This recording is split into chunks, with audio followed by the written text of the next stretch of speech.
প্রিয় ভাইয়েরা, আপনারা এই বক্তব্যটা শুনেন।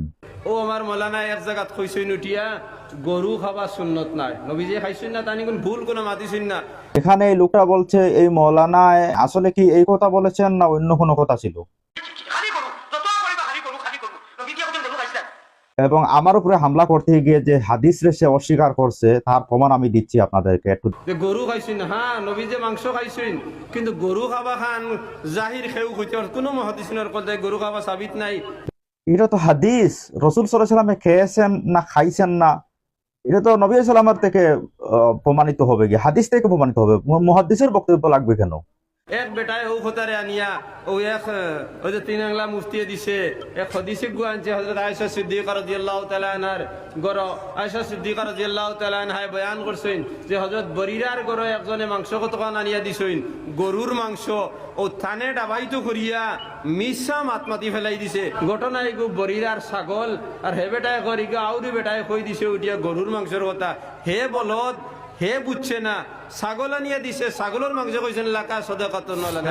আমি বুঝেন মিশা মাত মাতি দিছি, এগু বুঝেন বাড়ির আর ছাগল আছিল আর আমি বুঝেন গরুর কথা কইছি। আপনারা শুনছেন তো? তো আপনারা স্ক্রিনের দিকে লক্ষ্য করুন, এটা হচ্ছে কি আপনার মুসলিম শরীফ। তো এই লোকটা যে হাদিস বুখারী মুসলিম শরীফ যে পড়িছে না তার প্রমাণ দিচ্ছে আপনাদেরকে। দেখেন আপনারা না পড়িয়া, আমি বুঝি না এরা কিভাবে মানুষের এনে ওয়াজর দাওয়াত দেয় আর এই সিয়ারও বয়, আর সিয়ারও বয়া শুধু মানুষের সমালোচনা, মৌলানা সাহেবের সমালোচনাতে তবলিগ জমাতে হাদিস বানাইলাই নবী যেটা কইছেন না ওটা মানুষের হয়, এখন কয় হাদিসও বুঝি না ছাগলের কথা আছে গরুর কথা নাই। তো আপনারা সামনে আমি হাদিসটা উপস্থাপন করি। এটা হচ্ছে কি আপনার সহিহ মুসলিম, আপনার এই দেখেন কিতাবুজ যাকাত অধ্যায়ের মধ্যে একটা হাদিস আপনারা লক্ষ্য করুন। আন আয়েশা সিদ্দিকা রাদিয়াল্লাহু আনহা বর্ণনা করা যে নবী আলাইহিস সালামের কাছে একবার বিলাহমিন মানে হচ্ছে গোশত বা মাংস যেটা কইন, বাকার মানে হচ্ছে গিয়া গরুর। তো যদি উনি ছাগল হইতো তে হইল গিয়া গানাম হইতো আসিল।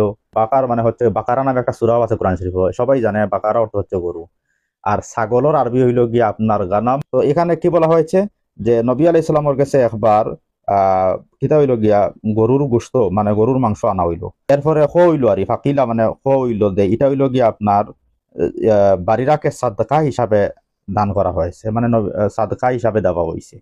তখন নবী আলাইহিস সালাম বললেন, মানে উনাকে বললেন হুয়া লাহা সাদাকাতুন ওয়ালানা হাদিয়াতুন, এটা তার জন্য সাদকা কিন্তু আমার জন্য হাদিয়া, সে যে আমাকে দেয় সেটা হাদিয়া হবে। কিন্তু এখানে দেখেন সুস্পষ্ট ভাষায় লেখা রয়েছে যে সেটা হচ্ছে গিয়ে বাকার মানে হচ্ছে গরু, কিন্তু এই লোকটা বলতেছে এখানে নাকি ছাগলের কথা আসছে।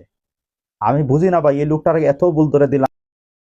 نانات بك لشکر صدقا وفاك پیکر علماء